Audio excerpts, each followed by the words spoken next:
7 macam perkara yang merusak akidah dan keimanan, merusak amal perbuatan yang sudah kita kerjakan, merusak sendi-sendi kehidupan sosial, pendek kata merusak segala hal di dalam kehidupan kita. Jauhilah olehmu 7 macam perkara yang merusak. Yang pertama, asyirku billah, menyekutukan Allah subhanahu wa ta'ala. Agama dimulai dari keyakinan, maka kehancuran agama selalu dimulai dari kehancuran keyakinan, iman atau akidah yang dimiliki oleh seseorang. Dan untuk menghancurkan nilai-nilai iman yang kita miliki ini, orang rasanya tidak akan menghantam kita dengan peluru kendali. Orang tidak akan mengirimkan nuklir ke sini. Orang tidak juga akan mengirimkan satuan militernya ke sini. Untuk menghancurkan nilai-nilai iman, dibanjiri kita dengan paham-paham yang merusak dan mendangkalkan akidah. Baik ia bernama materialisme, baik ia bernama sekularisme, baik ia bernama banjirnya maksiat dan munkarat, baik ia bernama banjirnya peradaban dan kebudayaan yang menghancurkan moral daripada anak-anak kita, sedikit demi sedikit melenturkan dan melunturkan nilai-nilai keimanan kita, untuk kemudian pada waktunya nilai iman itu akan bertukar dan berganti menjadi nilai syirik kepada Allah subhanahu wa ta'ala. Atau pada sisi lain, menjadikan yang selain Allah sebagai tujuan akhir daripada kehidupan kita. Sedangkan kita sama-sama maklum bahwa di dalam pandangan agama Islam, dosa yang tidak berampun, dosa yang terbesar, termasuk dalam kategori bapak moyangnya dosa, tidak lain adalah syirik, yakni menyekutukan Allah subhanahu wa ta'ala. Pola penghancuran iman ini memang berstrategi. Ditawarkan kita kepada paham materialisme, paham kebendaan, di mana otak menempati urutan sebagai ranking pertama, Tuhan jatuh pada urutan kedua. Lalu menyusul kepada paham sekularisme, Allah dipisahkan dari seluruh kegiatan hidup ini, untuk pada gilirannya menjadikan yang selain Allah sebagai tujuan akhir daripada seluruh kegiatan hidup kita. Oleh karenanya, kewajiban menjaga nilai-nilai iman ini merupakan kewajiban yang mulia tetapi berat, tidak hanya untuk kita, tetapi juga bagaimana mewariskannya kepada anak-anak kita, generasi yang akan datang. Orang-orang tua bijaksana yang diceritakan di dalam Al-Quran, kalau sudah berpikir tentang anak-anaknya, pertanyaan yang paling mereka risaukan ialah, ma ta'buduna min ba'di. Anakku, kalau pada satu saat aku, ayahmu sudah tidak ada lagi di dunia ini, meninggalkan kamu semua, ma ta'buduna min ba'di, apa yang akan kamu sembah nak? Jikalau sekarang ayahmu masih mau ke masjid, masih mau melakukan rukuk dan sujud, masih beribadah menyembah Allah subhanahu wa ta'ala, kalau orang tuamu sudah tidak ada, ma ta'buduna min ba'di, masihkah engkau mau datang ke masjid? Masihkah engkau mau rukuk dan sujud? Masihkah engkau mau menyembah Allah subhanahu wa ta'ala? Pertanyaan ini yang dipikirkan oleh Nabi Yakub kepada putra-putranya. Pertanyaan ini yang diteruskan oleh Nabi Ibrahim kepada anak-anaknya. Pertanyaan ini yang diwariskan oleh generasi ulama'us salafus saleh kepada para generasi berikutnya. Bagaimana kita generasi sekarang? Kita orang-orang tua sekarang bukan berfikir ma ta'buduna min ba'di, malah yang kita fikirkan ma ta'kuluna min ba'di. Kalau bapak tidak ada nanti kamu makan apa nak? Perkara kamu nyembah apa? Urusan nomor 18. Yang penting kamu nanti hidup bisa makan, nak. Maka kita sibuk mewariskan harta kepada anak-anak kita. Kita sibuk mewariskan kebun dan tanah kepada anak-anak kita. Kita sibuk mewariskan pabrik kepada anak-anak kita, sementara kita lupa mewariskan intan yang paling mahal, mewariskan mutiara yang paling berharga, yaitu nilai iman kepada Allah Subhanahu wa ta'ala. Alangkah baiknya apabila warisan harta, warisan tanah dan kebun, warisan rumah dan pabrik didasari lebih dahulu dengan mewariskan nilai iman kepada Allah Subhanahu wa ta'ala. Sebagai orang-orang tua, kita boleh bersedih kalau anak kita tidak mengerti komputer. Kita boleh bersedih kalau anak kita tidak mengerti matematika. Kita boleh bersedih kalau anak kita tidak mengerti bahasa Inggris. Tapi sewajarnya lebih bersedihlah kita orang tua jikalau mempunyai anak yang tidak kenal Allah sebagai Tuhannya, yang kemudian tidak mau rukuk dan sujud kepada Allah Tuhannya. Itulah kemalangan yang paling malang bila kita meninggalkan generasi yang tidak bertauhid kepada Allah Subhanahu wa ta'ala. Betapapun anak kita tidak ngerti komputer, saudara, paling-paling kerugiannya cuma kerugian dunia. Masuk dia ke alam barzakh, munkar nakir tidak akan sempat tanya kau belajar komputer apa tidak. Kumpul dia di padang mahsyar, malaikat juga tidak akan tanya matematikamu nilainya berapa. Yang ditanya kau kenal Allah, kau rukuk dan sujud kepadanya, kau pernah datang ke masjid. Oleh karena itu sekali lagi, menjaga nilai iman tidak hanya untuk kita, tetapi juga mewariskannya kepada anak-anak kita, generasi yang akan datang. Sungguh kemalangan yang paling besar apabila kita meninggalkan anak-anak kita. Mereka kita tinggalkan lemah ekonominya, itu tidak baik. Mereka kita tinggalkan lemah otaknya, itu pun akan membuat mereka tertinggal oleh yang lain. Tapi yang paling celaka, jikalau kita tinggalkan mereka dalam kondisi lemah imannya, rapuh akidahnya, tidak baik dan tidak betul keyakinan hidupnya. Oleh karena itu Nabi berpesan, jauhilah 7 perkara yang merusak. Yang pertama, syirik kepada Allah Subhanahu wa ta'ala. Menyekutukan Allah baik dalam ucapan, dalam keyakinan ataupun dalam perbuatan. Ini perkara pertama yang termasuk 7 perusak besar di dalam kehidupan.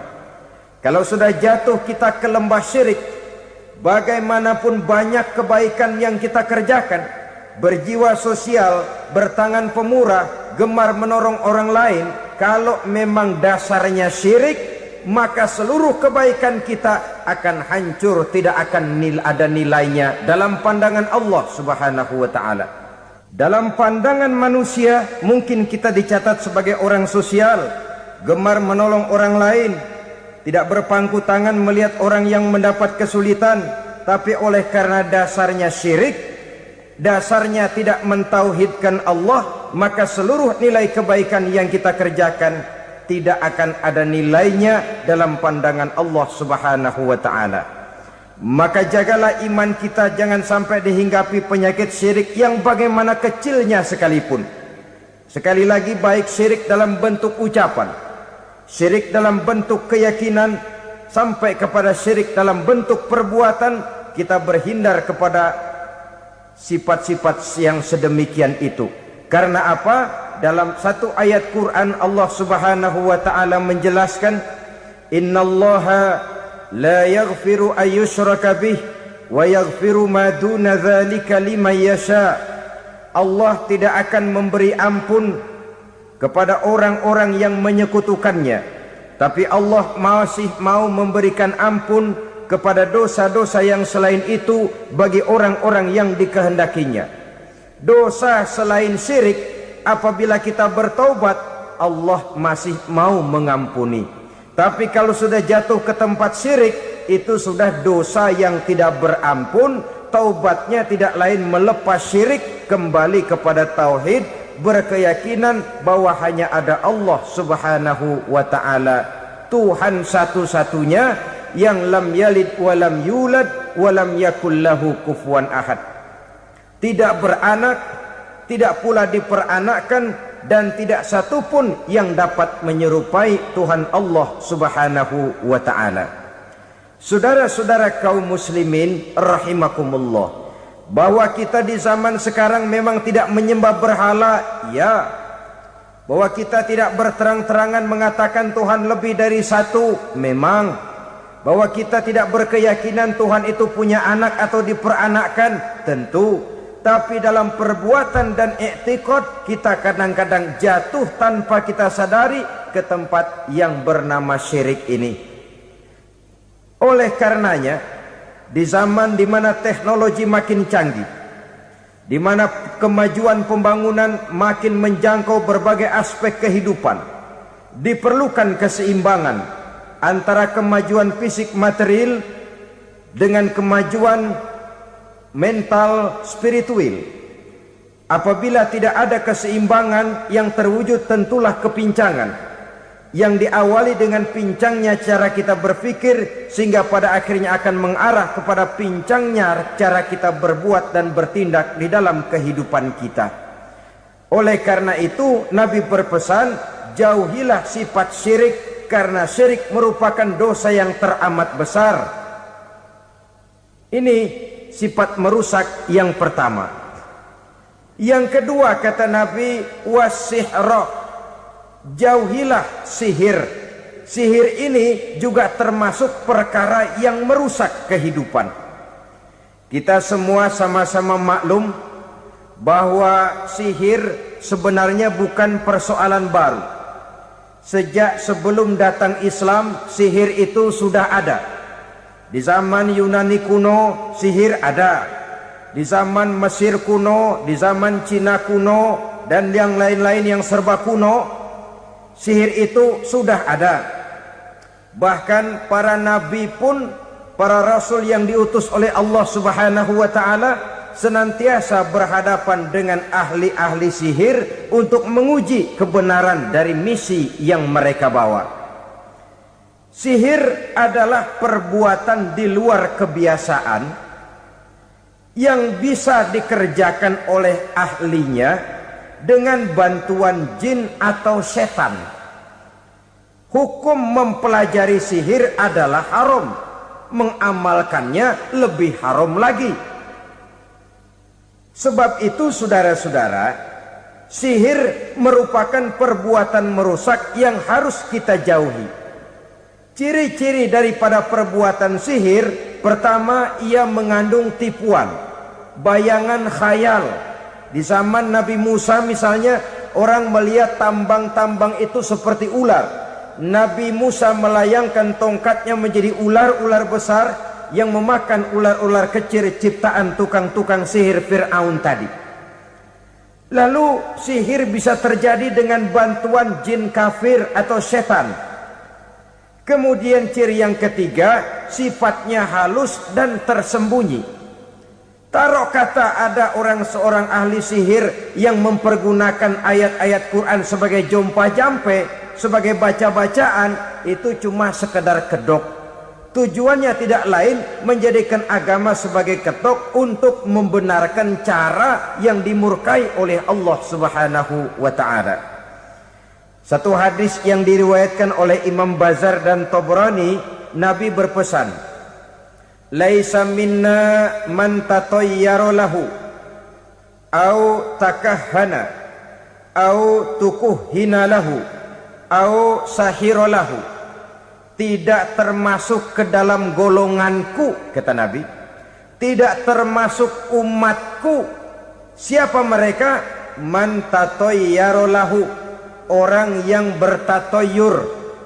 Apa tatoyur itu? Dari kalimat toyaro, artinya terbang. Toir biasa diartikan dengan burung. Tatoyaro percaya kepada suara-suara burung. Man tatayyara lahu, mempercayai, meyakini dengan benar-benar kepada suara beburungan. Kan suka ada itu, nah bunyi burung tuh, maling liwat. Maling liwat. Burung bunyi, maling liwat. Itu termasuk tatoyaro lahu, percaya kepada suara burung. Kan aneh kalau suara orang nggak dipercaya, suara burung malah dipercaya. Ada ustadz ceramah, kiai ngaji, nggak mau didengerin, burung dengerin bener. Nah, suaranya dari sebelah mana? Belah kulon. Nah, itu tandanya ano. Habis dihitung-hitung. Itu termasuk tatoyaro lahu. Au takahana, atau bertenung, au tukuhina, atau minta ditenungkan, au sahirolahu, atau melakukan perbuatan sihir, atau minta disihirkan. Laisa minna, tidak termasuk ke dalam golonganku, kata Nabi. Sehingga dengan demikian saudara-saudara, menghadapi sihir dengan sihir sekalipun termasuk perbuatan yang tidak diajarkan oleh agama. Kita kan mempelajari sihir untuk jaga diri, tidak apa-apa. Yang dilarang mengamalkannya, dilarang juga mempelajarinya. Sebab orang kalau sudah mengetahui, biasanya lalu terangsang untuk mencoba.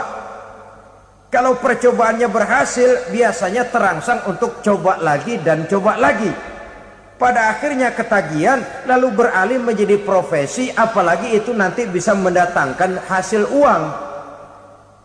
Saudara-saudara kaum muslimin rahimakumullah, kita manusia makhluk nyata. Kita hidup di alam nyata, terikat oleh sunnatullah, causality. Oleh karenanya, bagi kita keyakinan yang penuh, keikhlasan di dalam bertuhankan Allah, penyerahan diri sepenuhnya hanya kepadanya, itu sudah merupakan obat penangkal yang sangat ampuh agar kita tidak terkena penyakit-penyakit yang dibuat oleh setan dan para pembantunya. Sehingga beberapa ayat Quran mengajarkan, misalnya a'udzu bikalimatillahi tammati min syarri ma khalaq, atau bismillazi la yadurru ma'asmihi syai'un fil ardi wala fis sama, dengan menyebut nama Allah yang tidak bisa mendatangkan bahaya sedikit pun, dari baik yang datang dari langit maupun yang datang dari bumi. Jiwa yang kosong dari keyakinan yang penuh kepada Allah, jiwa yang penuh was-was dan ragu-ragu, itu yang mudah terserang oleh penyakit-penyakit yang dikerjakan oleh para tukang-tukang sihir, yaitu oleh setan dan seluruh para pembantunya. Kemudian hadis kedua yang diriwayatkan oleh Imam Ibnu Hibban, Nabi bersabda, la yadkhulul jannata mudminu khamrin wala mu'minu bisihrin wala qati'u rahmin. Tidak masuk surga. Ini Nabi yang bilang, tidak masuk surga. Siapa itu? Pertama, mudminu khamrin, orang yang berkekalan dalam mabuk. Selalu mudminun itu sudah menjadi perbuatan rutinnya, tidak kapok-kapoknya, teler seumur hidup. Mudminu khamrin, tidak masuk surga orang yang selalu bermabuk-mabukan. Yang kedua, wala mu'minu bisihrin, orang mukmin tapi main sihir. Ini juga oleh Nabi diperingatkan, tidak akan masuk surga orang mukmin tapi suka main sihir. Wala qati'u rahmin, dan tidak juga orang yang memutuskan silaturahmi. Tiga macam manusia yang diperingatkan Nabi tidak akan masuk surga: orang yang selalu mabuk, orang mukmin yang main sihir, dan orang yang memutuskan silaturahmi. Saudara-saudara kaum muslimin rahimakumullah. Lalu orang berkata, kenapa dilarang kita bersihir? Padahal Rasul sendiri kan punya mukjizat. Nah, kita memang harus membedakan antara mukjizat dengan sihir. Dalam kehidupan agama kita kenal ada yang namanya mukjizat, Ada yang namanya karomah atau keramat biasa diucapkan. Ada yang namanya maunah. Ada yang namanya irhas. Ada juga yang namanya sihir. Kesemuanya ini berbeda, saudara-saudara. Yang dinamakan mukjizat itu khusus untuk para rasul saja. Satu kejadian luar biasa yang terjadi dilakukan oleh Rasul atas izin dari Allah Subhanahu wa ta'ala. Perbedaannya dengan sihir jelas. Sihir dari setan, mukjizat dari Allah. Sihir bisa dipelajari, mukjizat tidak. Sihir umumnya untuk maksud-maksud yang tidak baik, sedangkan mukjizat untuk memperkuat kebenaran yang disampaikan oleh para rasul dan ditentang oleh umatnya. Bahkan kafir Quraisy dahulu menganggap orang-orang ahli sihir itu berada dalam satu posisi yang hina, sehingga mereka mengatakan dan menuduh Nabi Muhammad sebagai tukang sihir. Tuduhan sebagai tukang sihir adalah tuduhan yang sangat aib dan hina. Di tengah masyarakat kufar jahiliyah, kedudukan tukang sihir dipandang sebagai kedudukan yang hina, sehingga mereka mengejek Nabi dengan sebutan tukang sihir. Jadi mukjizat hanya untuk Rasul saja. Kemudian karomah. Karomah ini asal kata dari karoma, kehormatan, kemuliaan yang diberikan Allah kepada hamba-hambanya yang rajin mendekatkan diri kepadanya. Oleh karena ketekunannya melaksanakan ibadah, Allah memberikan keistimewaan kepada orang itu, yang dengan keistimewaannya dia bisa mengerjakan yang tidak bisa dikerjakan oleh orang lain. Karomah hanya bisa dicapai dengan prestasi ibadah. Kalau sihir mau ibadah apa enggak, asal dia belajar, bersatu dan berteman dengan setan, memenuhi persyaratan-persyaratan setan, biasanya lalu bisa. Sedangkan karomah tidak mungkin terwujud tanpa orang mendekatkan diri sedekat-dekatnya kepada Allah Subhanahu wa ta'ala. Maka kita lihat biasanya orang-orang yang punya ilmu sihir, mukanya rata-rata nggak enak dilihat. Kumuh, jauh dari air wudhu, jauh dari sujud kepada Allah, malah berteman dengan setan, menjadi pelayan-pelayannya setan. Saudara-saudara, adapun maunah, keistimewaan yang diberikan Allah kepada hamba-hambanya yang belum sampai kepada tingkat wali, tapi orang itu lebih banyak kebaikannya daripada kesalahannya. Umpamanya, saudara jalan bertiga di pinggir jalan, saudara ada pada posisi di tengah, lalu bertiga ini ketabrak mobil. Menurut perhitungan saudara mati lebih dahulu, tapi terjadi hal yang aneh, dua teman saudara mati, saudara malah cuma luka dan lecet sedikit saja. Apa itu? Kalau kita lebih banyak kebaikannya daripada kesalahannya, itu yang dinamakan maunah, pertolongan yang diberikan Allah kepada hamba-hambanya yang lebih banyak kebaikannya daripada kesalahannya. Sedangkan yang dinamakan irhas, kejadian luar biasa pada diri seseorang pada waktu dia masih kecil, yang menunjukkan tanda-tanda keistimewaannya. Itu umumnya pada para nabi pada usia kecilnya sudah ada irhas, tanda-tanda istimewa. Jelas baik mukjizat, karomah, maunah maupun irhas berbeda dengan sihir. Sihir ini jelas saja merupakan bantuan dan persekutuan antara manusia dengan setan. Padahal setan, kata Allah dalam Al-Quran, innahu lakum aduwwum mubin, sesungguhnya setan bagi kamu adalah musuh yang sangat jelas. Saudara-saudara kaum muslimin rahimakumullah, di zaman sekarang dalam menghadapi beban kehidupan yang makin pelik, menghadapi stres yang tidak kunjung selesai, menghadapi persoalan-persoalan yang teramat berat, orang sering mencari jalan keluar kepada hal-hal yang menurut pendapatnya bisa meringankan beban moralnya itu.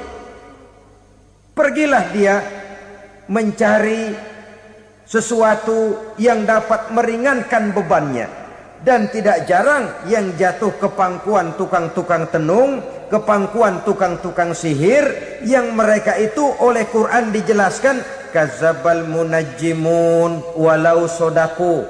Tukang-tukang tenung, tukang-tukang sihir, mereka itu bohong walaupun benar. Maksudnya bohong walaupun benar artinya kalau yang mereka kerjakan benar itu sih kebenaran. Benar dengan kebenaran itu lain. Kebenaran, kebetulan bisa, tapi tidak untuk selalu. Apalagi kalau itu sudah membahayakan kehidupan orang lain. Jadi oleh karena itu Nabi berpesan jauhilah daripada sihir. Kalau sudah jauhilah dari sihir artinya ya jauhilah daripada mempelajarinya, jauhilah daripada bergaul dengan orang-orang yang ahli di bidang itu, karena dari pergaulan segalanya bisa menular. Baiklah saudara, ini yang kedua. Yang ketiga pesan Nabi, wa qatlan nafsil lati harramallahu illa bil haq. Membunuh orang lain dengan cara yang tidak benar. Membunuh orang yang diharamkan oleh Allah Subhanahu wa taala untuk melakukannya kecuali dengan alasan yang benar.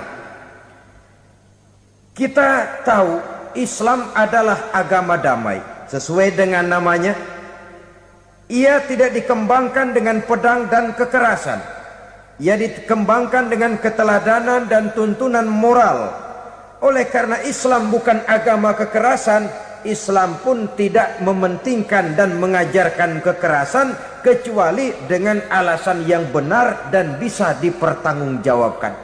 Membunuh dengan sengaja, menghilangkan nyawa orang lain tanpa alasan yang bisa dibenarkan adalah merupakan dosa besar dan satu di antara 7 perkara yang bisa mendatangkan kerusakan dalam kehidupan dan yang hendaknya harus kita jauhi. Saudara-saudara kaum muslimin rahimakumullah, beberapa waktu yang lalu di sebuah kota kecil yang indah bernama New Auckland. Saudara tahu New Auckland? Itu dari Gunung Kidul masih ngidul lagi. Pernah diadakan satu seminar yang membicarakan bagaimana menyelamatkan masyarakat manusia dari bahaya Perang Dunia Ketiga. Diperkirakan kalau terjadi Perang Dunia Ketiga, manusia tidak akan tersisa. Sebab apa? Pada waktu itu cadangan nuklir yang dimiliki oleh bersama Amerika dan Rusia konon sudah sanggup memusnahkan 6 miliar manusia pada saat jumlah manusia baru 5 miliar. Jadi kelebihan nuklir dunia ini. Kalau terjadi Perang Dunia Ketiga, sulit manusia untuk tersisa. Maka dibahaslah di dalam seminar itu, wah, supaya tidak terjadi Perang Dunia Ketiga, maka perlombaan membuat senjata-senjata canggih, alat-alat pembunuh modern harus segera dibatasi. Dibahas, tidak mungkin kita membatasi perlombaan membuat senjata. Kenapa? Makin maju ilmu dan teknologi, makin canggih senjata yang ditemukan. Atom sudah meningkat menjadi nuklir, nuklir sudah meningkat menjadi neutron, dan kita tahu bom yang bernama neutron ini bom yang cukup membunuh tanpa perlu merusak. Artinya kalau dia diledakkan di kota kita ini, bangunan utuh, jembatan tidak ambruk, rumah-rumah tetap berdiri, tapi semua yang bernama hidup mati. Itu katanya lebih sopan dari bom atom. Sebab kalau si atom ini sudah membunuh, merusak pula. Neutron cukup membunuh saja tanpa perlu merusak. Jadi majunya senjata-senjata teknologi sebagai akibat yang logis dari kemajuan ilmu pengetahuan ini tidak bisa kita batasi. Dan memang sebenarnya yang bahaya bukan senjatanya, tapi manusia yang mengendalikan senjata itu. Mereka kembali kepada prinsip the man behind the gun. Bukan senjatanya yang bahaya, tapi manusia yang mengendalikan senjata itu yang bahaya. Walaupun senjatanya modern, katakanlah model M16 umpamanya, kalau yang mengendalikannya orang beriman, insya Allah aman. Tapi biar megang cuma senapan angin, kalau yang megang orang brutal, ngeri kita deket-deket. Apalagi kalau memang bukan ahlinya menggunakan senjata, bisa ngeker kaki kena jidat.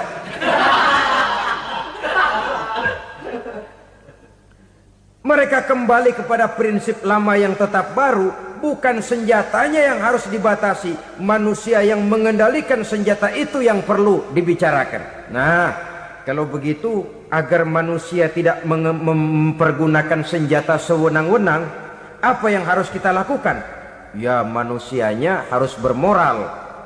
Ya, tapi moral yang mana? Di dunia ini banyak ajaran tentang moral. Itu pun mudah saja. Di sini kan kita undang saja ahli dari berbagai agama untuk membicarakan konsep perdamaian menurut agamanya masing-masing. Baik, setuju itu, setuju. Maka tampillah para ahli agama, mereka kembali kepada prinsip moral daripada konsep yang terkandung di dalam ajaran agama untuk menegakkan perdamaian. Mula-mula naiklah ahli dari agama Hindu, dibacakan konsep perdamaian menurut ajaran agama Hindu, bahwa untuk damai manusia harus meninggalkan nafsu keduniaannya, menempuh samsara dan sebagainya untuk mencapai nirwana, menjauhi kemegahan dan kemewahan dunia. Ini lalu dibahas, rasanya juga tidak mungkin ini. Kemudian dari agama Nasrani, bahwa untuk damai manusia harus menciptakan sifat kasih sayang. Kalau ditampar pipi kiri, berikan pipi yang kanan. Kalau diberikan selendang, berikan baju. Nanti orang kasihan, lalu dia tidak akan nampar lagi. Ketika ini dibahas, ternyata rasanya pun tidak mungkin bisa diterima. Karena apa? Di zaman sekarang orang ditampar pipi kiri, dikasih pipi kanan. Bukan kasihan, gemes. Damai belum tentu, bonyok udah jelas. Lalu ketika dibacakan konsep perdamaian menurut Quran, di mana disampaikan ayat wa jazaa'u sayyi'atin sayyi'atun misluha faman afa wa aslaha fa ajruhu 'ala Allah. Balasan terhadap satu kejahatan adalah kejahatan yang seimbang, tetapi barang siapa yang memberi maaf dan mencari jalan damai, itulah yang terbaik dan akan mendapat pahala dari Allah Subhanahu wa ta'ala. Kamu tidak salah ditampar pipi kirimu, tampar lagi pipi kirinya sekeras dia menampar pipi kirimu. Nanti orang tidak mau menampar kita karena dia tahu kalau dia tampar kita, dia akan menderita tamparan sekeras dia menampar kita. Akan terjadilah prinsip saling hormat menghormati, tidak saling ganggu, tidak saling usil, tidak saling jahil. Atas dasar ini perdamaian bisa ditegakkan. Mereka bisa menerima konsep ini, tapi kemudian seminar ditutup tanpa satu keputusan resmi. Kenapa? Terus terang mereka kagum dengan konsep Islam, tapi sentimen lama terhadap nilai-nilai Islam telah menutup mata mereka untuk menerima kebenaran dari ajaran Al-Quranul Karim. Saudara-saudara kaum muslimin rahimakumullah, kembali kita kepada persoalan pokok. Roh adalah dari Allah. Dia akan kembali kepada Allah, milik mutlak dari Allah. Tidak pantas kita merampasnya dari orang lain. Tidak wajar kita menghilangkannya tanpa alasan yang dibenarkan oleh agama. Di zaman sekarang akibat persaingan hidup yang makin tajam, lapangan kerja yang makin sulit, tensi ekonomi yang makin tinggi, atau karena nilai moral yang makin rendah, atau juga karena rapuhnya pegangan orang kepada agama, nyawa rasanya sudah sedemikian murahnya. Berbagai kasus membuat berdiri bulu roma kita. Ada mayit, ada manusia dipotong 6, dicincang macam kambing. Ada yang dipotong 5, ada yang dipotong 13, dikardusin, dibuang ke tempat sampah. Inna lillahi wa inna ilaihi raji'un. Gejala apa ini? Kanibalisme. Manusia sudah demikian sadisnya, manusia sudah sedemikian buasnya, sehingga sesama manusia diperlakukan seperti hewan. Padahal hewan sendiri belum pernah macan makan macan, bagaimanapun buasnya macan. Belum pernah serigala memakan serigala, bagaimanapun brutalnya serigala. Tetapi manusia makan manusia di zaman sekarang kadang jadi kenyataan dalam kehidupan kita. Kadang persoalannya remeh saja. Soal uang 200 perak, pisau bicara, nyawa melayang. Soal rokok sebatang, celurit bicara, nyawa melayang. Soal-soal yang sama sekali tidak prinsip, begitu mudah kita menghilangkan nyawa orang lain. Padahal Nabi pernah memperingatkan, apabila dua orang muslim sudah berkelahi dan berbunuh-bunuhan, al-qatil wal maktul finnar, yang membunuh dan yang terbunuh dua-duanya neraka. Sahabat heran, ya Rasul, kalau yang terbunuh, kalau yang membunuh masuk neraka itu sih wajar, tapi yang terbunuh kenapa neraka juga? Beliau menjawab, dua-duanya sudah punya niat untuk saling membunuh. Niatnya itu yang diponten. Yang terbunuh cuman lagi apes aja, keduluan dia. Umpama tidak terbunuh, pasti dia yang akan membunuh. Oleh karenanya al-qatil wal maktul, yang membunuh dan yang dibunuh finnar, dua-duanya masuk ke dalam neraka. Islam menghormati kehidupan, tidak hanya terbatas kepada sesama muslim, orang-orang yang berlainan agama pun yang mau hidup berukun, damai, berdampingan dengan umat Islam, jiwa mereka, darah mereka dilindungi oleh nilai-nilai Islam yang disebut dengan kafir zimmi ini. Mengganggu mereka sama saja dengan mengganggu aku, kata Nabi. Jadi oleh karena itu sayangilah sesama. Kehidupan adalah anugerah Allah, bukan wewenang kita untuk mencabutnya dari orang lain, bukan wewenang kita untuk merampas dan menghilangkannya dari orang lain. Apa yang tidak enak terjadi pada diri kita, begitu pula lah apabila terjadi pada diri orang lain. Sehingga Nabi mengatakan, la yu'minu ahadukum hatta yuhibba li akhihi ma yuhibbu li nafsihi. Belum dikatakan beriman seseorang kamu apabila dia belum mencintai saudaranya seperti ia mencintai dirinya sendiri. Apa yang enak dirasakan oleh orang lain, enak juga dirasakan oleh dia. Mengukur orang lain dengan diri sendiri. Kalau orang lain tanpa salah saya fitnah, kalau saya tanpa salah difitnah orang, enak apa enggak? Enggak, orang lain juga begitu. Kalau orang lain tanpa salah saya tempeleng kepalanya, enak apa tidak? Tidak. Orang lain juga begitu. Yang tidak enak terjadi pada diri kita, tentu tidak enak juga kalau terjadi pada orang lain. Mengukur orang lain dengan diri sendiri, sehingga tidak timbul sifat egois, tidak menari di atas bangkai orang lain, tidak mendirikan kebahagiaan di atas untayan air mata orang lain. Sehingga dengan demikian saudara-saudara, dia bisa menghormati kehidupan, menghormati orang lain sebagaimana dia ingin dihormati.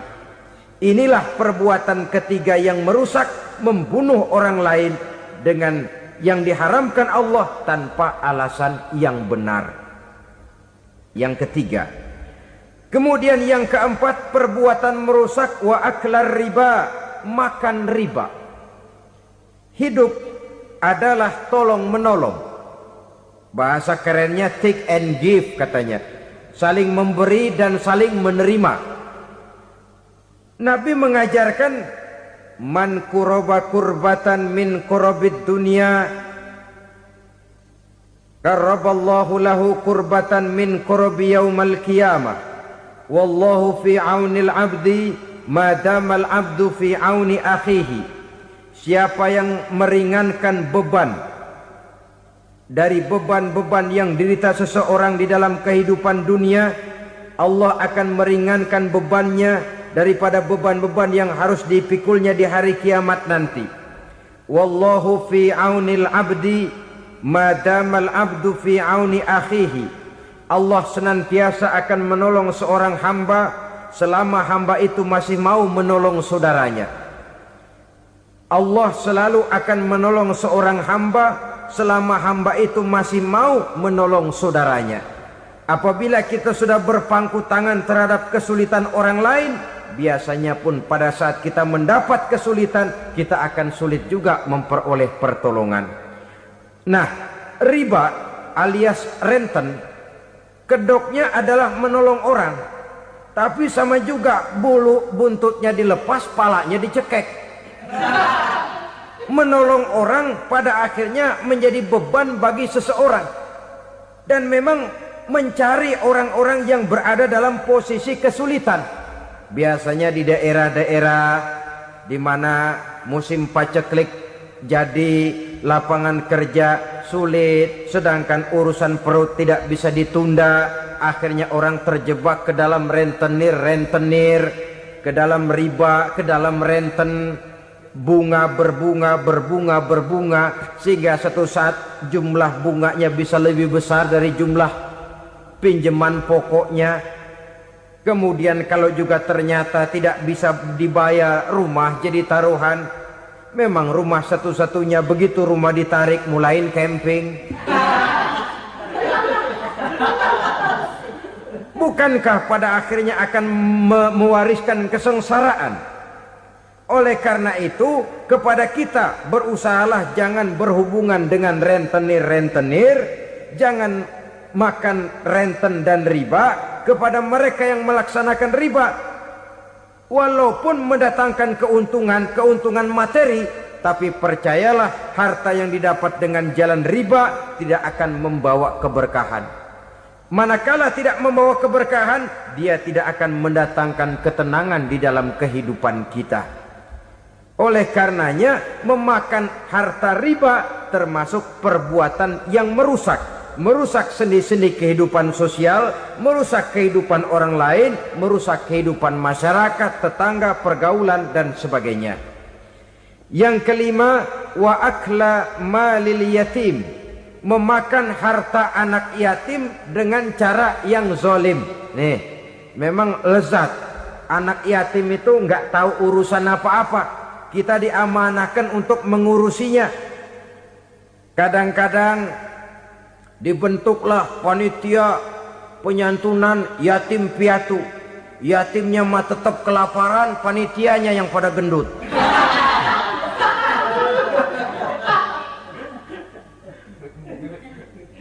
Padahal memakan harta anak yatim termasuk perbuatan dosa besar, dan menjantuni yatim merupakan perbuatan mulia. Nabi mengatakan, ana wa kafilul yatim kahataini yaumal qiyamah. Aku dan orang-orang yang menyantuni anak yatim seperti dua jari ini pada hari kiamat nanti. Dekat sekali. Jikalau ingin di hari akhir nanti dekat dengan Rasul, bersahabatlah dengan anak-anak yatim. Jadilah pengurus anak-anak yatim. Bangunlah panti-panti asuhan yatim. Pada saat bapak ibunya meninggal, kitalah yang menjadi orang tuanya. Bahkan sedemikian besar perhatian Islam terhadap anak-anak yatim ini, sehingga Quran memberikan peringatan, ara'aital ladzi yukadzibu biddin fadzalikal ladzi yad'ul yatim wa la yahuddu ala ta'amil miskin. Tahukah kamu siapa orang yang mendustakan agama, beragama tapi dianggap dusta, salatnya dusta, puasanya dusta karena agamanya sudah berdusta. Siapa mereka? Fazalikal ladzi yad'ul yatim, orang yang menyia-nyiakan anak yatim, wala yahuddu ala ta'amil miskin, dan tidak pernah memberi makan kepada orang-orang yang menderita kemiskinan, menyia-nyiakan, meninggalkan anak yatim, termasuk perbuatan yang divonis kita sebagai orang yang mendustakan agama. Saudara-saudara kaum muslimin rahimakumullah, maka sangat dicela mengeksploitir anak-anak yatim, menjadikan mereka sebagai kedok untuk mencari kekayaan pribadi. Tetapi jikalau ikhlas, ganjarannya sangat besar, nilai pahalanya sangat besar. Menyantuni yatim tidak hanya setahun sekali. Kalau Muharram pakai istilah lebaran yatim, dibentuklah panitia, diberilah beras, uang 4-5 ribu rupiah, alhamdulillah. Tapi jangan lupa, si yatim tidak hidup cuma satu hari. Dia tidak hidup cuma di bulan Muharram saja, dia hidup 12 bulan dalam setahun. Sebagaimana anak-anak yang lain, dia juga berhak punya masa depan. Dia juga berhak menikmati bangku sekolah. Dia berhak mengenyam arti dan makna pendidikan. Dia berhak membekali diri dengan ilmu dan pengetahuan, seperti halnya anak-anak yang lain. Maka kita yang diberikan keluasan oleh Allah, ingatlah itu, bersahabatlah dengan anak-anak yatim, santuni mereka. Perkara setahun sekali di bulan Muharram, alhamdulillah, itu bagus, bin Thayyib alias baik. Tapi tentu dan tentu sekali lagi, si yatim tidak hanya hidup di bulan Muharram. Dia hidup 12 bulan dalam setahun, 24 jam dan di dalam sehari. Oleh karenanya, menyia-nyiakan mereka pada saat posisi kita memang mampu akan memojokkan kita dalam satu posisi di mana kita dianggap sebagai orang yang mendustakan agama, memakan harta anak yatim dengan cara yang zolim. Bapaknya udah meninggal, kebunnya lebar, anaknya dikelecehin. Nah, dah kamu gak usah pusing, nanti saya yang ngurus. Akhirnya bukan ngurus, nguras. Si yatim mungkin tidak tahu bahwa dia disia-siakan, haknya diambil, miliknya dizolimi. Tapi Allah yang akan membalasnya dengan seadil-adilnya. Maka makan harta anak yatim biasanya balasannya tokcer bin paten. Nggak banyak selang tempo itu, nggak percaya cobain dah. Nyobain aja kan nggak bayar, umpama memakan harta anak yatim dengan cara yang zolim, ganjarannya biasanya kontan. Kenapa? Ratapan si miskin, untayan air matanya, jeritan kepedihan hatinya, membuka pintu langit, permohonannya diijabah, getaran hatinya didengarkan oleh Allah, maka balasannya biasanya kontan, spontan, tidak menunggu waktu terlalu lama. Itu di dunia, belum lagi di akhirat nanti. Bukankah dalam riwayat Mi'raj diceritakan Nabi melihat di neraka itu orang perutnya sebesar rumah? La haula wala quwata. Itu perut kayak rumah, bagaimana jalannya tuh orang? Dan memang gak jalan, diseret-seret oleh malaikat di neraka itu. Hancur perutnya, amburadul itu perut. Berantakan isinya, dibulatkan lagi, diseret lagi, hancur lagi, dibulatkan lagi. Sampai Nabi tanya, orang itu begitu berat siksanya kenapa ya Jibril? Itu Muhammad, waktu di dunia dulu rakus banget makan harta anak yatim. Begitu vonisnya, begitu menyedihkan nasibnya di akhirat. Tapi di dunia pun ketidakberkahan itu sudah membayangi kehidupannya. Oleh karena itu, kepada saudara-saudara yang mendapat titipan anak yatim, berbahagialah, karena semulia-mulia rumah adalah rumah yang di dalamnya ada anak yatim yang disantuni. Sehina-hina rumah adalah rumah di mana di dalamnya ada anak yatim yang disia-siakan. Begitu kata Nabi kita. Rumah yang paling mulia dalam pandangan Allah, rumah yang di dalamnya ada anak yatim yang disantuni. Rumah yang paling hina dalam pandangan Allah, rumah yang di dalamnya ada anak yatim yang nasibnya disia-siakan. Berbahagialah saudara apabila menjadi penyantun anak-anak yatim, pelindung mereka, sehingga mereka mempunyai masa depan sebagaimana anak-anak lainnya. Rasulullah sendiri sedemikian peka terhadap keadaan anak-anak yatim karena beliau sendiri memang mengalami umur 6 bulan dalam kandungan ibu, beliau sudah ditinggalkan oleh ayahnya. Pada saat berusia 6 tahun ibu sudah meninggal. Yatim piatu dalam usia di mana beliau sedang perlu belas kasih seorang ibu dan pengertian seorang bapa. Kepekaan itu lalu timbul, bahkan kemudian sampai kepada beliau berkata, aku dan orang yang menyantuni anak yatim seperti jari tengah dan jari telunjuk di hari akhirat nanti. Sedemikian dekatnya. Baiklah ya, jadi yang kelima, memakan harta anak yatim. Jauhi karena ini perbuatan yang merusak. Yang keenam, watawalli yaumaz zahfi, melarikan diri pada hari pertempuran. Apa ini? Khianat. Tidak konsekuen dengan konsep perjuangan. Pada mulanya keras benar teriak, berantas korupsi, ganyang korupsi. Cuma karena belum dapat giliran. Begitu dia naik dapat kesempatan, korupsinya lebih edan dari yang diteriakinya. Ini termasuk tawalli yaumaz zahfi, berpaling pada hari peperangan. Di saat menghadapi musuh, kalau belum kelihatan musuh, teriaknya nyaring bener. Jangan takut demi kebenaran sampai titik darah yang paling penghabisan. Musuh belum kelihatan. Begitu musuh sudah kelihatan, paling dulu lari ke belakang. Kalau diajak berjuang ada saja alasannya. Sehingga Quran memberikan peringatan kepada kita semua. Mengapa kamu ini berat? Kalau sudah diajak berjuang di jalan Allah, kakimu seperti terhunjam berakar di perut bumi. Berat untuk melangkah berjuang. Lari dari pertempuran tidak konsekuen dengan konsepsi perjuangan. Mau enaknya saja. Dalam kondisi yang sulit lalu berpangku tangan. Ini termasuk ciri munafik yang di dalam Al-Quran disindir dengan bahasa kullama adha'a lahum masyaufi wa iza azlama alaihim qamu. Waktu terang mereka jalan, giliran gelap mereka mandek. Artinya, maksudnya kalau giliran ada untungnya aja rame-rame teriak Islam. Tapi begitu diminta berjuang, dituntut berkorban, rame-rame mundur. Waktu dilihat di Islam ada untungnya, rame-rame teriak Islam. Pak, saya Islam banget, Pak. KTP saya Islam, Pak. Pokoknya Islam banget dah.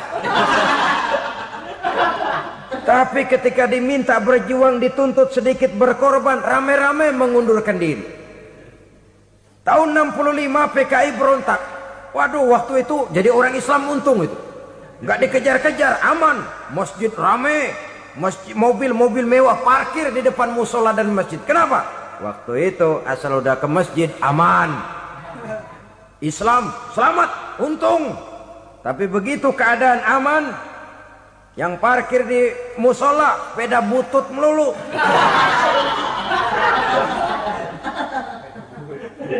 Waktu terang mereka jalan, waktu gelap mereka berhenti.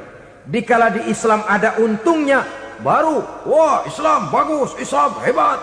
Tapi waktu dilihat ada kerugian, jangan bawa-bawa Islam dah. Jangan bicara soal Islam, ini kan bukan soal agama. Bukan soal agama. La haula wa la quwata illa billah. Beragama kita ambil talfik fiddin, mengambil yang enteng-enteng saja dalam urusan beragama ini. Tidak konsekuen kita dengan Islam kita. Seolah kita mau memilih mana yang terasa cocok sama selera kita, kita teriak Islam. Beratan aja dikit, rame-rame berpaling. Itu termasuk tawalli yaumaz zahfi. Para pengkhianat, mental-mental hipokrit yang tidak mau konsekuen menghadapi segala bahaya. itu termasuk perbuatan yang merusak. Kenapa? Kalau cuma dia saja yang lari, mungkin tidak jadi soal. Tapi larinya ini akan mempengaruhi orang lain. Nah, pengaruhnya itu yang dicegah. Sebab kalau satu sudah mulai lari, yang lain mulai ngelirik. Ketika yang dilirik kemudian tidak ada reaksi, dia akan ikut lari. Artinya apa? Seorang muslim harus konsekuen dengan konsep perjuangannya, dengan keyakinan keagamaannya, dan tidak memilih yang enak-enak saja di dalam kehidupan beragama. Lari dari pertempuran, bermental khianat, mengkhianati agama, merupakan satu di antara sifat yang merusak. Terakhir saudara, wa qazfal muhsanatil ghafilatil mu'minat, menuduh perempuan baik-baik yang tidak tahu menau tentang tuduhan yang dituduhkan kepadanya, menuduh perempuan mukmin yang baik-baik yang tidak tahu menau tentang tuduhan yang dilakukan kepadanya. Fitnah lebih bahaya daripada pembunuhan. Orang yang tidak salah bisa hancur namanya, orang yang berniat baik bisa ambruk perjuangannya oleh karena fitnah. Sehingga dikatakan al-fitnatu asyaddu minal qatli. Fitnah lebih bahaya daripada pembunuhan. Maka memfitnah ini termasuk satu dosa di antara 7 hal merusak yang harus kita jauhi semampu kita, semampu-mampunya. Mengupayakan sebisa-bisanya jangan sampai terjebak ke dalam hal yang demikian. Nah, saudara-saudara, inilah saja pertemuan kali ini. Mudah-mudahan ada manfaatnya. Semoga Allah memberikan kekuatan zahir dan batin kepada kita untuk bisa menjauhi 7 perkara yang merusak ini. Selalu berusaha menyimpan sesuatu yang bisa membawa manfaat, baik untuk dirinya, untuk anak cucunya, maupun untuk keluarganya, untuk masa kini dan masa depannya. Kadang simpanan itu berbentuk uang, kadang berupa tanah, lain saat berbentuk pabrik, dan lain sebagainya. Sementara masa depan yang paling pasti adalah akhirat.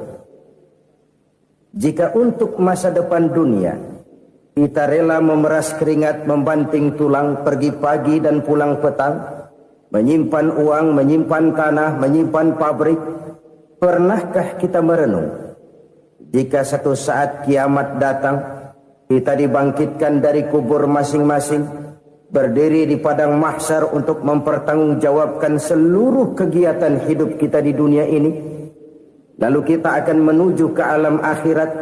Sudahkah kita mempunyai simpanan untuk akhirat kita? Pada pertemuan kali ini saya ingin menyampaikan sebuah hadis di mana Rasulullah sallallahu alaihi wasallam bersabda, arba'un min kanzil jannah. Simpanan sorga ada 4 macam. Yang pertama, ikhfa'us sadaqah, menyembunyikan sedekah.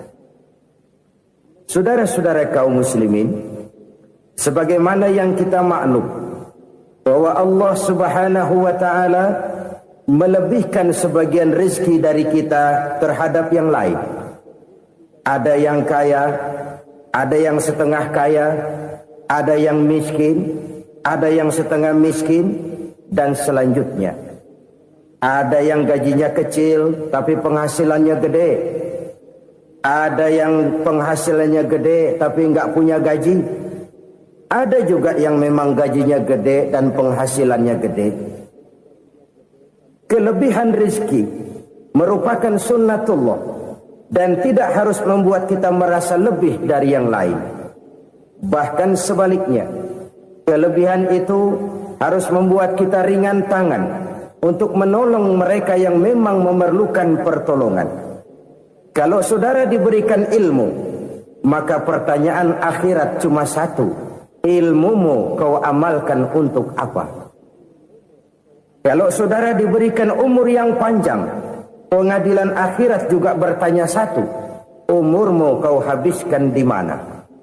Tapi kalau saudara diberikan harta, pengadilan akhirat akan bertanya 2: hartamu kau dapat dari mana, kau belanjakan kemana. Dari mananya ditanya, dan kemananya juga ditanya.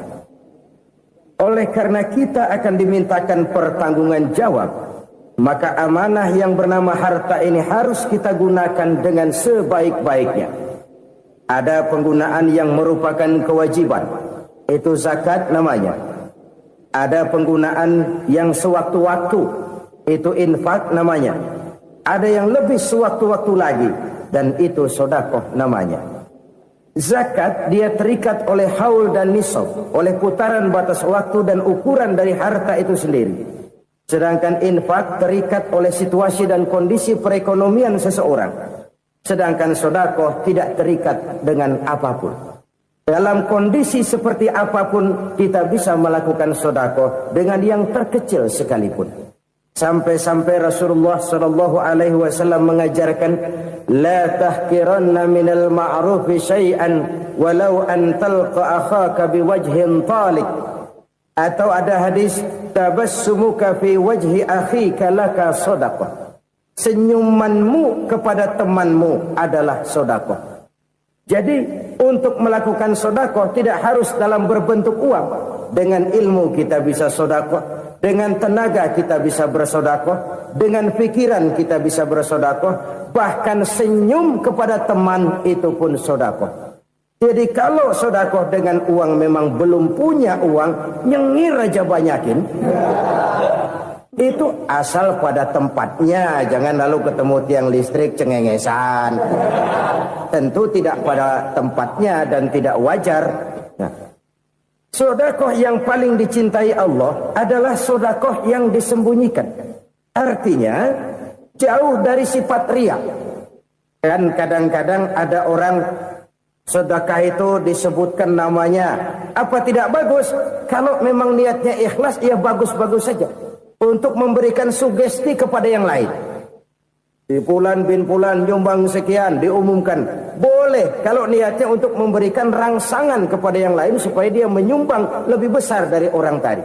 Tapi kalau itu mendatangkan riya, maka sedekah yang paling dicintai Allah adalah sedekah yang disembunyikan. Tangan kiri saja tidak tahu apa yang diberikan oleh tangan kanan. Sedekah yang dilakukan dengan ikhlas akan merupakan perbendaharaan surga. Tersembunyi dari pandangan orang lain, tidak seorang pun tahu. Karena memang sikap yang baik adalah melupakan kebaikan dan mengingat kesalahan. Itu salah satu ciri orang bahagia. Orang yang selalu mengingat kesalahannya dan berusaha melupakan segala kebaikannya.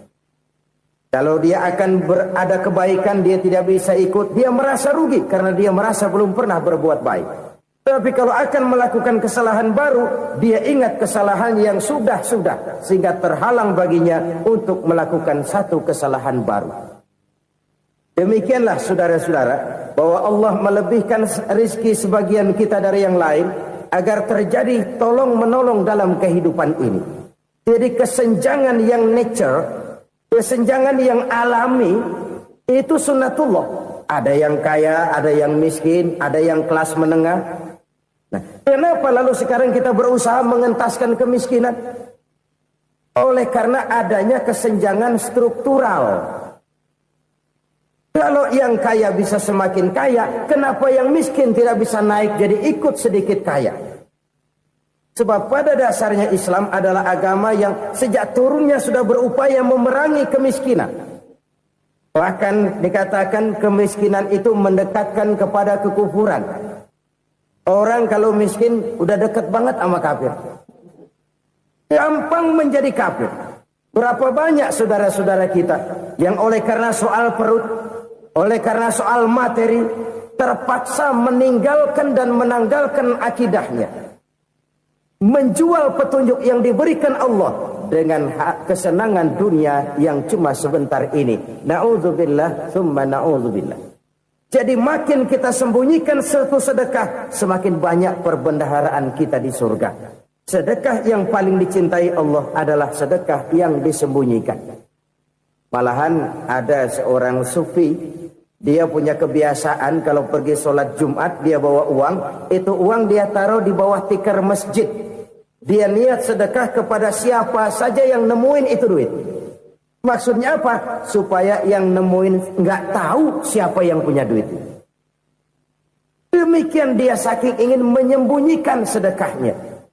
Karena sifat riya itu bisa memakan amal kita sendiri. Riya itu termasuk menyebut-nyebut kebaikan kita.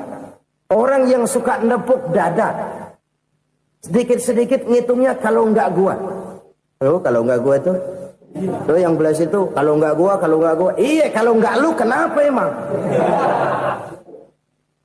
Orang yang suka menepuk jasa, biasanya memang begitu, saudara-saudara. Kalau perang lagi berkecamuk, orang nggak sempat ngaku jadi pahlawan.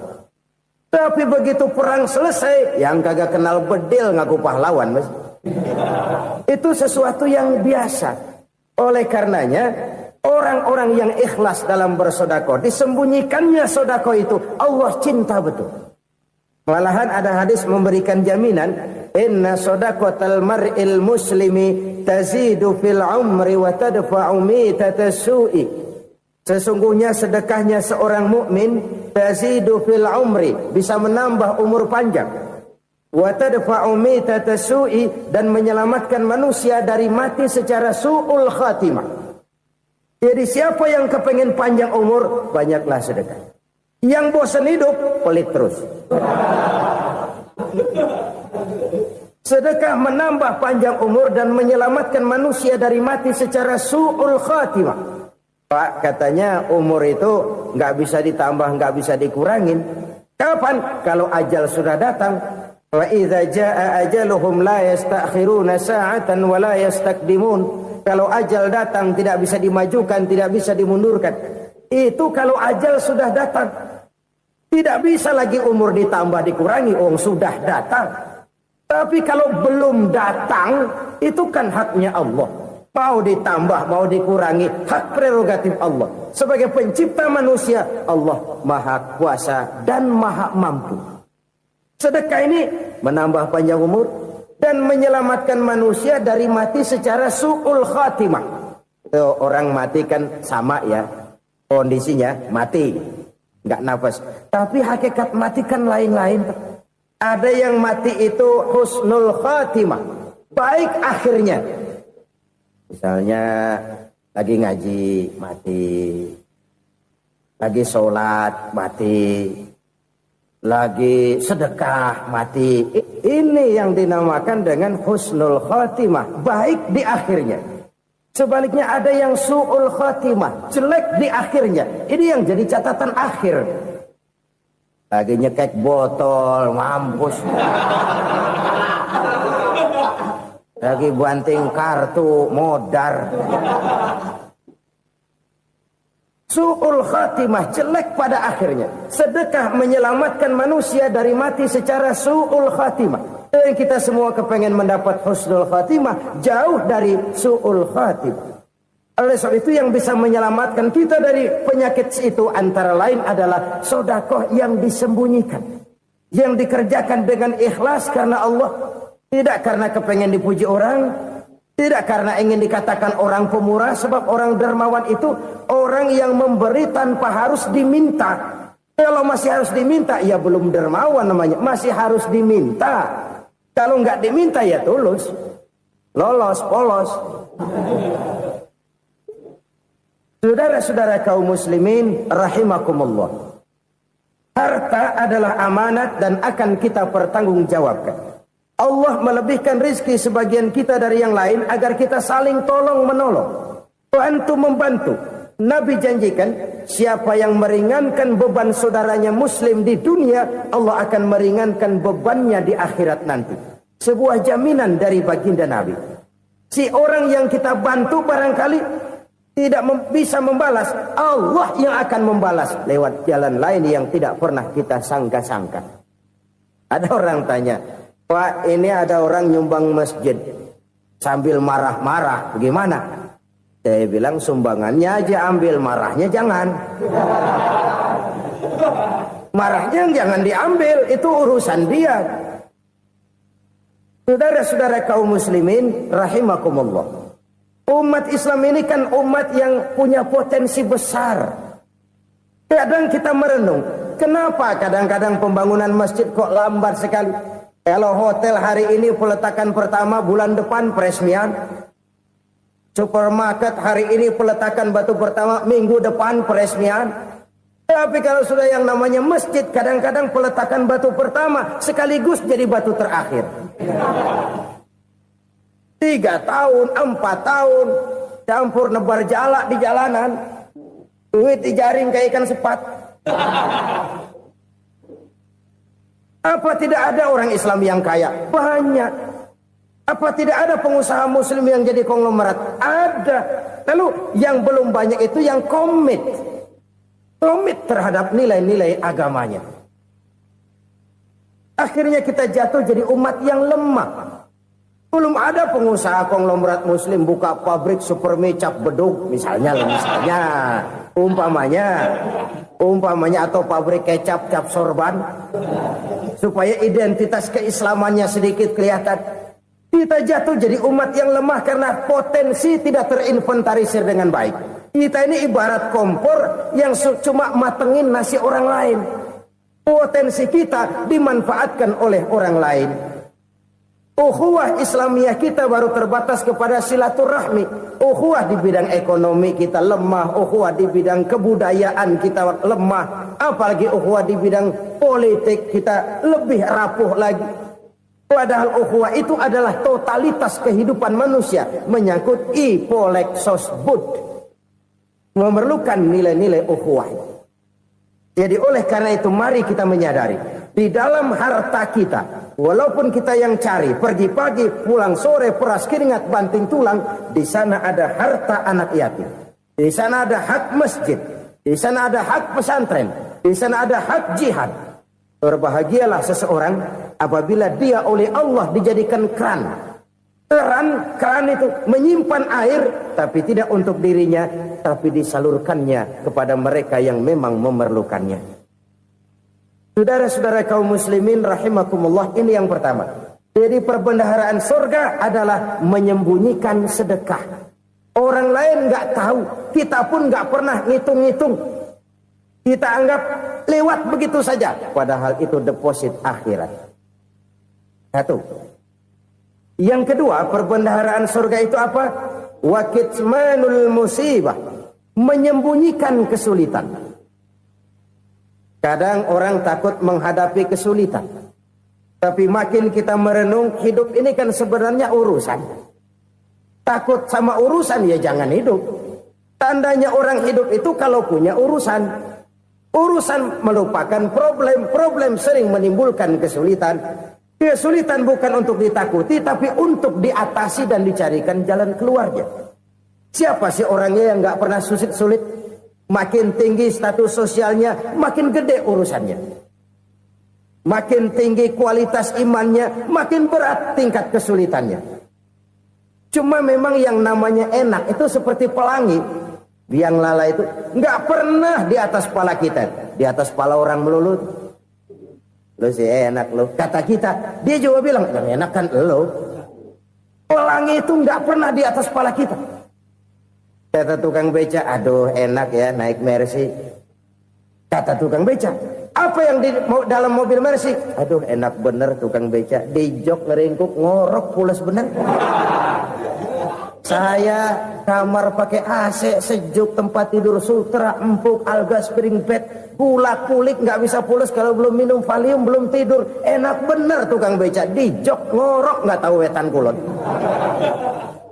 Itu tukang beca bilang yang di Mercy enak, yang di Mercy bilang tukang beca enak. Inilah enak, nggak pernah di atas kepala kita, di atas kepala orang lain melulu enak itu.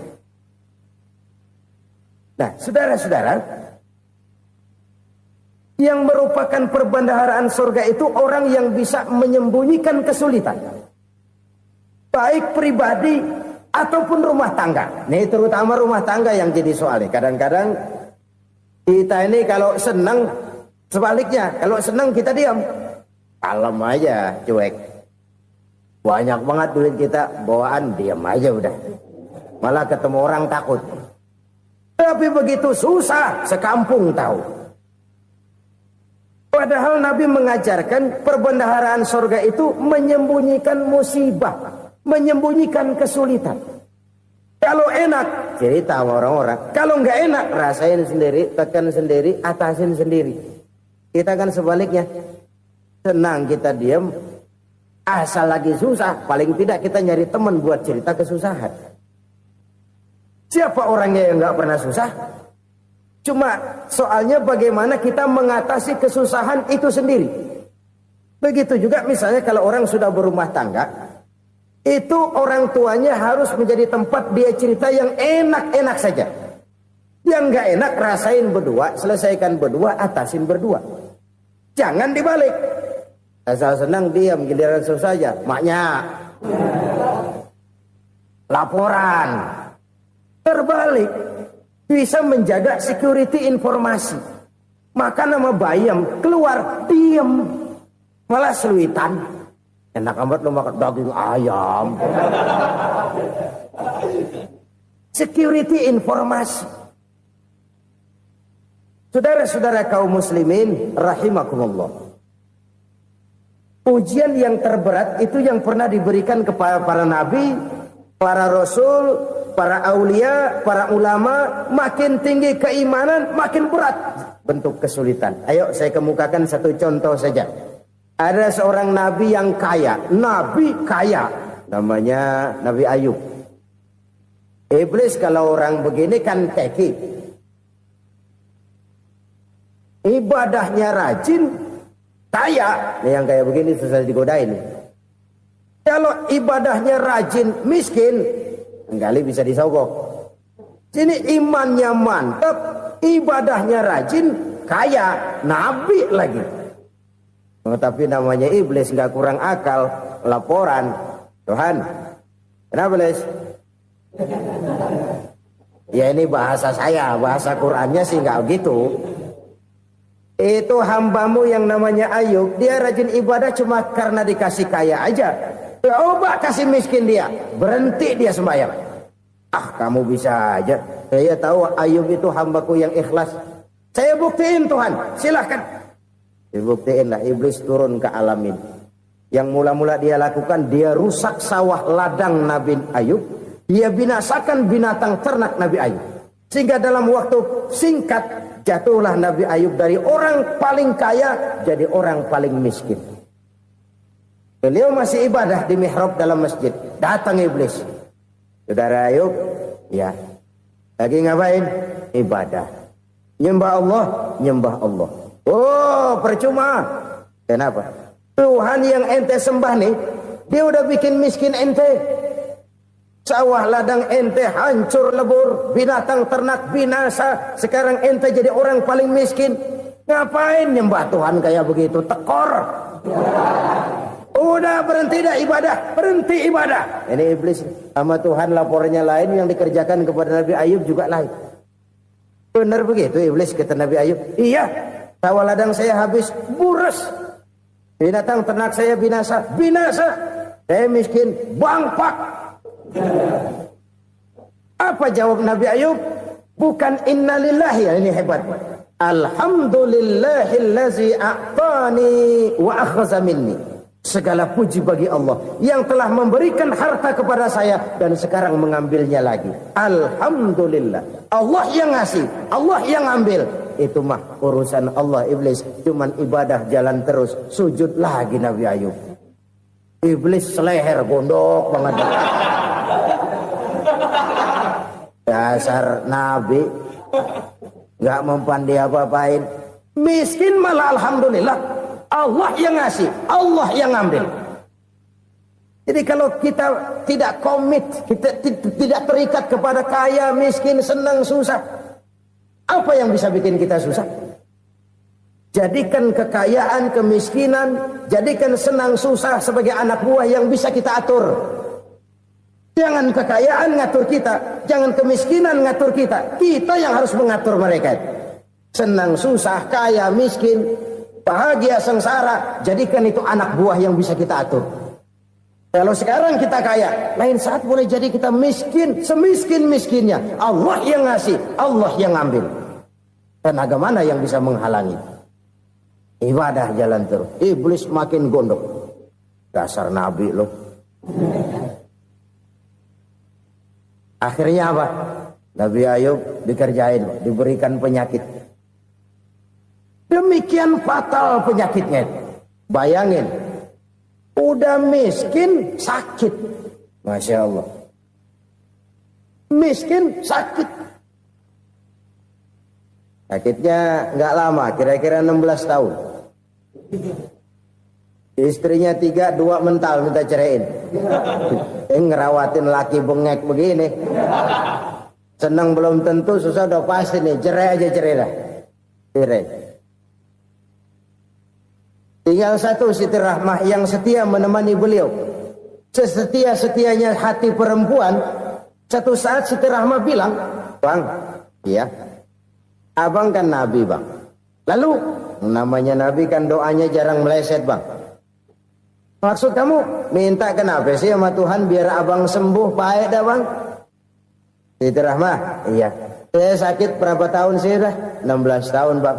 Sebelum ini saya sehat berapa tahun? Ya kira-kira 60 tahun, Bang. Nah, coba ente banding-bandingin, Rahmah. Saya dikasih sehat 60 tahun. Dikasih sakit 16 tahun. Sudah nggak sabar mau doa kepada Allah minta sembuh. Saya malu kepada Allah. Diuji dengan yang luar biasa seperti ini, tidak mengganggu stabilitas kehambaannya. Dia tetap menghamba kepada Allah Subhanahu wa ta'ala. Saudara-saudara kaum muslimin rahimakumullah. Kunci menghadapi kesulitan itu apa? Allah jelaskan dalam satu ayat, wa basyiris sabirin alladzina iza asabathum musibah qalu inna lillahi wa inna ilaihi raji'un. Gembirakan orang-orang yang sabar. Siapa mereka itu?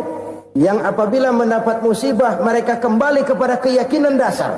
Segalanya dari Allah dan segalanya akan kembali kepada Allah. Ini konsepsi dasar dari sikap muslim dalam menghadapi berbagai kesulitan. Segalanya dari Allah, segalanya akan kembali kepada Allah. Kalau ini sudah kondisi dasarnya, maka kita akan lapang menghadapi kenyataan bagaimanapun pahitnya.